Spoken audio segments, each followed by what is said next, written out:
Hello students, आप सभी का संदीप जैन क्लासेस में एक बार फिर से स्वागत है। आज हम 10th क्लास हिंदी सब्जेक्ट के पद्य भाग में 5वां लेसन कृपाराम खिड़िया द्वारा रचित राज या रस सोरठा के शेष रहे काव्य पदों का अध्ययन करेंगे।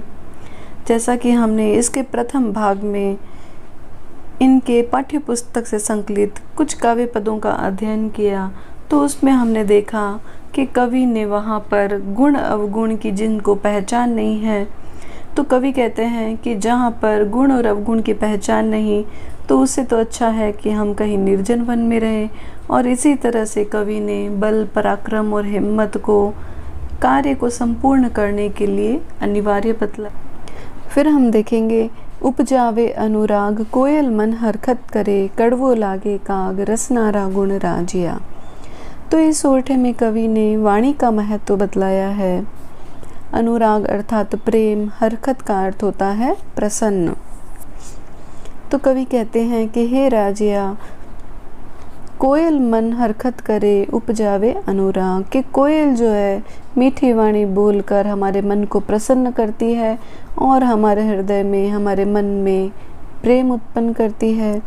कड़वो लागे काग, लेकिन इसके विपरीत काग अर्थात कौवा जो है जब कर्कश वाणी बोलता है तो हमें कैसी लगती है? कड़वी लगती है। रसनारा गुण राजिया, तो हे राजिया, यहाँ पर ये सब रसना के गुण हैं, अर्थात ये सब वाणी के गुण हैं। रसना का अर्थ होता है वाणी या जीभ। तो कवि ने यही समझाने का प्रयास किया है कि हमें जो है हमारे जीवन में हमेशा मधुर वाणी बोलनी चाहिए।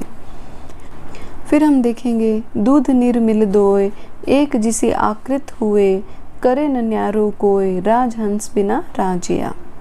तो इस सोरठे में कवि ने यह बतलाने का प्रयास किया है कि हमें गुण अवगुण की पहचान होनी चाहिए और हमेशा अपने जीवन में गुणों को ग्रहण करके अवगुणों को त्याग देना चाहिए।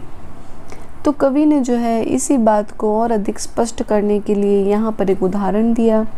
तो आइए देखते हैं कि कवि कहते हैं कि दूध नीर मिल दोय, दूध और नीर, नीर का अर्थ होता है पानी। हेक जिसी आकृत हुए, हेक अर्थात एक, आकृत का अर्थ होता है आकृति। तो कवि कहते हैं कि हे राजिया, दूध निर्मिल दोय, हेक जिसी आकृत हुए, कि दूध और पानी को जब एक साथ मिला दिया जाता है तो एक जैसी आकृति उनकी हो जाती है, अर्थात वह एक समान हो जाते हैं। करे न न्यारो कोई, उन दोनों को फिर कोई अलग नहीं कर सकता है। राजहंस बिना राजिया, लेकिन राजहंस जो है उसको जब दूध और पानी मिला के दिया जाता है तो वह दूध को ग्रहण कर लेता है और पानी को त्याग देता है। तो इसी तरह से हमें भी जो है हमारे जीवन में गुणों को ग्रहण करके अवगुणों को त्याग देना चाहिए। तो कवि ने यहाँ पर राजहंस का एक बहुत ही अच्छा उदाहरण हमारे सामने प्रस्तुत किया है कि किस तरह से राजहंस दूध और पानी दोनों में से दूध को ग्रहण करके और पानी को त्याग देता है। तो उसी तरह से हमें भी अपने जीवन में हमेशा गुणों को ग्रहण करना चाहिए। लाया तो हम देखते हैं कि कवि ने बतलाया कि जो जंगल की आग है, दुश्मन की शत्रुता है और रोग है, इनका उपाय है वो हमें सबसे पहले कर लेना चाहिए, क्योंकि ये जब बहुत अधिक बढ़ जाते हैं तो फिर यह हमारे लिए कष्टदायक होते हैं। तो इसी तरह से हम देखते हैं कि मलिया गिर मंझार, हर को तर चन्नन हुए, संगत लिए सुधार, रूखा ही ने राजिया। तो इस पद्य में, इस सोरठे में कवि ने संगति का परिणाम बतलाया है, संगति का महत्व बतलाया है कि किस तरह से हम अच्छी संगति पाकर अच्छा आचरण करने लगते हैं और यदि वही हम बुरी संगति में रहेंगे तो उसी के समान बुरा आचरण करेंगे। तो यही यहाँ पर कवि ने समझाने का प्रयास किया है। मलियागिर अर्थात मलयगिरी पर्वत, मझार अर्थात मध्य, तर का अर्थ होता है वृक्ष, चन्नन अर्थात चंदन। अब कवि कह रहे हैं कि मलियागिर मंझार, के मलयगिरी पर्वत पर हर को तर चनन हुए, हर वृक्ष जो है चंदन के समान बन गया है। संगत लिए सुधार, रूखा ही ने राजिया। संगत अर्थात संगति, सुधार अर्थात स्वरूप या स्वभाव, रूखा का अर्थ होता है वृक्ष। तो अब कवि कह रहे हैं कि हे राजिया, इसी तरह से जो सामान्य वृक्ष है, इन्होंने चंदन के वृक्ष की संगति पाकर अपने स्वरूप में, अपने स्वभाव में परिवर्तन किया और वह सामान्य वृक्ष भी आज मलयगिरी पर्वत पर चंदन के वृक्ष की भांति सुगंधित है, अपनी खुशबू फैला रहा है। तो मानो मलयगिरी पर्वत पर हर वृक्ष चंदन का वृक्ष बन गया है। तो इस तरह से यहाँ पे कवि ने इस पद्य में संगति का परिणाम, संगति का महत्व बतलाया है। फिर हम देखते हैं, पाटा पीड़ उपाव तन लागा तरवारिया, बहे जीव राघाव रति नौषध राजिया। इस सोरठे में कवि ने वाणी का महत्व बतलाया है। तो कवि कहते हैं, पाटा पीड़ उपाव, पाटा का अर्थ होता है मरहम पट्टी, पीड़ अर्थात पीड़ा या वेदना, उपाव अर्थात उपाय, तन शरीर, तरवारिया अर्थात तलवार का। तो कवि कह रहे हैं कि पाटा पीड़ उपाव तन लागा तरवारिया, कि अगर हमारे शरीर पर तलवार के द्वारा कोई घाव हो जाता है तो उसका हम मरहम पट्टी के द्वारा उपाय करके हम अपनी पीड़ा को कम कर सकते हैं। वही जीव रागाव रति न औखद राजिया, औखद का अर्थ होता है औषधि। तो कवि कहते हैं कि हे राजिया, वह जीव रागाव, लेकिन यदि किसी को जीव का घाव लग जाता है, अर्थात कोई हमें अपनी वाणी के द्वारा अपशब्द कह देते हैं और उन अपशब्दों का यदि हमारे मन पर, हृदय पर उसका घाव पड़ जाता है, तो रति न औखद राजिया, तो उसका जो है कोई औषधि नहीं है जिससे उस घाव को दूर किया जा सके। अर्थात कवि का कहने का तात्पर्य यह है कि वाणी के द्वारा अगर किसी के मन पर, किसी के हृदय पर चोट पहुंचती है तो उसका जो है किसी भी औषधि के द्वारा उसका इलाज नहीं किया जा सकता, उपाय नहीं किया जा सकता है। तो इस तरह से यहाँ पर इस सोरठे में कवि ने वाणी का महत्व बतलाया है। फिर हम देखेंगे, मूसा ने मंझार हित कर बैठा हे कर्ण, सह जाने संसार रस न रहसी राजिया। तो इसमें सोरठे में कवि ने बतलाया है कि विपरीत प्रकृति वाले, विपरीत स्वभाव वाले व्यक्ति या जीव जंतु कभी एक साथ नहीं रह सकते हैं। तो यही कवि ने यहाँ पर समझाने का प्रयास किया है। कवि कहते हैं कि मूसा ने मंझार, मूसा का अर्थ होता है चूहा, मंझार अर्थात बिल्ली, हेकण अर्थात एक साथ। तो मूसा ने मंझार कि चूहा जो है बिल्ली को अपना हितकारी मानकर उसके साथ में बैठा रहता है। सह जाने संसार रस न रहसी राजिया, रस का अर्थ होता है मित्रता या अपनत्व की भावना। तो कवि कहते हैं कि सह जाने संसार, की सारा संसार जानता है कि रस न रहसी राजिया, कि विपरीत प्रकृति वाले, विपरीत स्वभाव वाले जीव जंतु कभी भी एक साथ नहीं रह सकते हैं। तो इसमें कवि ने यही कहने का प्रयास किया है कि विपरीत स्वभाव वाले व्यक्ति, विपरीत प्रकृति वाले व्यक्ति या जीव जंतु कभी एक साथ नहीं रह सकते और न ही अपने स्वभाव में, अपनी प्रकृति में वह परिवर्तन कर सकते हैं। फिर हम देखते हैं, खल गुण अण खूंताय एक भाव कर आदरे, ते नगरी हूंताय रोही आछी राजिया। इसमें कवि ने बतलाया है कि किस तरह से मनुष्य जो है वो गुण और अवगुण दोनों को एक समान मानता है, और इसी को जो है कवि ने एक बहुत ही अच्छे उदाहरण के द्वारा हमारे सामने स्पष्ट किया है। कवि कहते हैं कि खल गुण अण खूंताय, खल का अर्थ यहाँ पर भूसी से है। भूसी अर्थात जो गायों को या पालतू पशुओं को जो है खिलाई जाती है, एक प्रकार की घास हो गई। गुल का अर्थ होता है गुड़।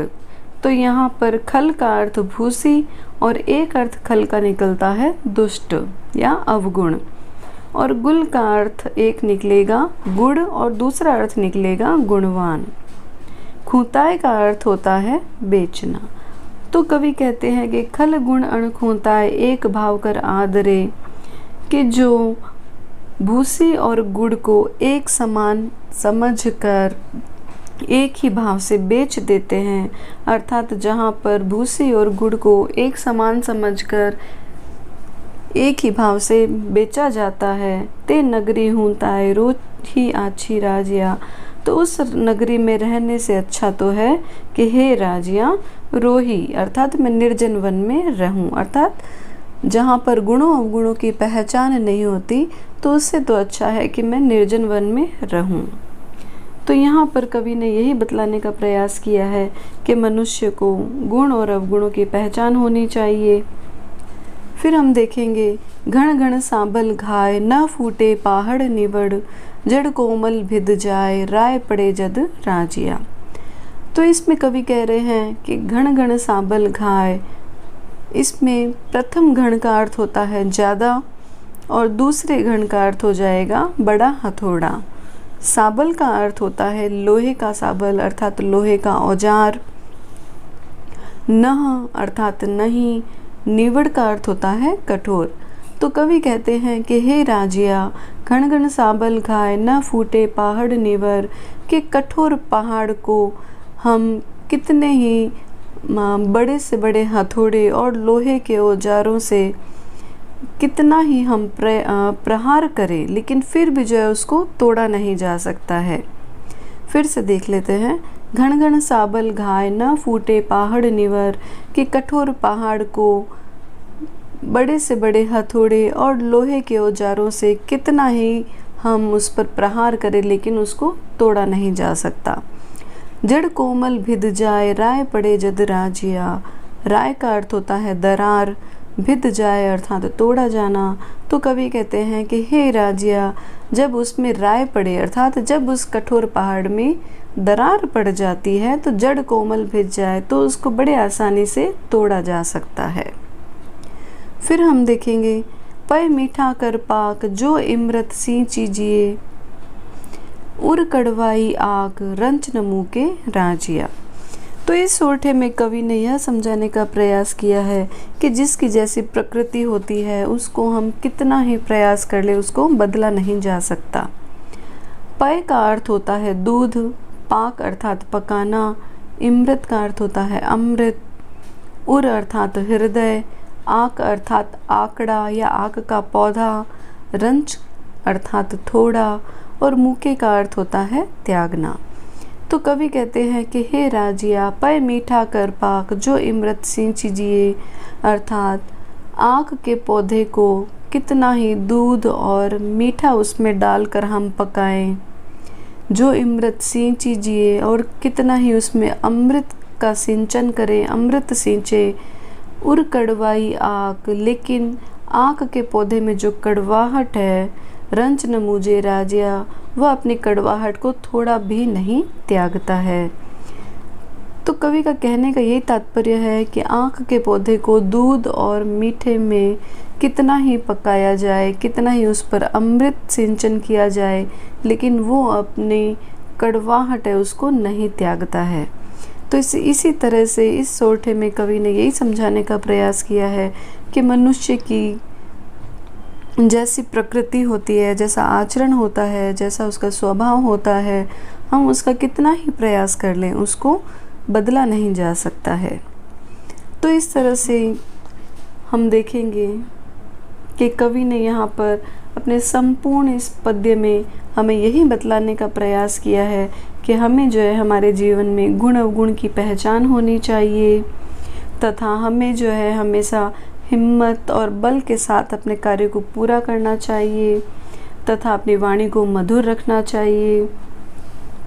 इसी तरह से कवि ने बतलाया कि किस तरह से विपरीत प्रकृति के स्वभाव वाले जो होते हैं, विपरीत प्रकृति वाले, विपरीत आचरण वाले, इनको जो है वो कभी साथ में नहीं रह सकते और न ही जो मनुष्य की प्रकृति होती है उसको बदला जा सकता है। तो अगर आपको हमारा ये वीडियो पसंद आया तो प्लीज़ हमारे चैनल को लाइक और सब्सक्राइब ज़रूर करें और कमेंट बॉक्स में अगर आपके कोई सुझाव है तो वो ज़रूर लिखें। धन्यवाद।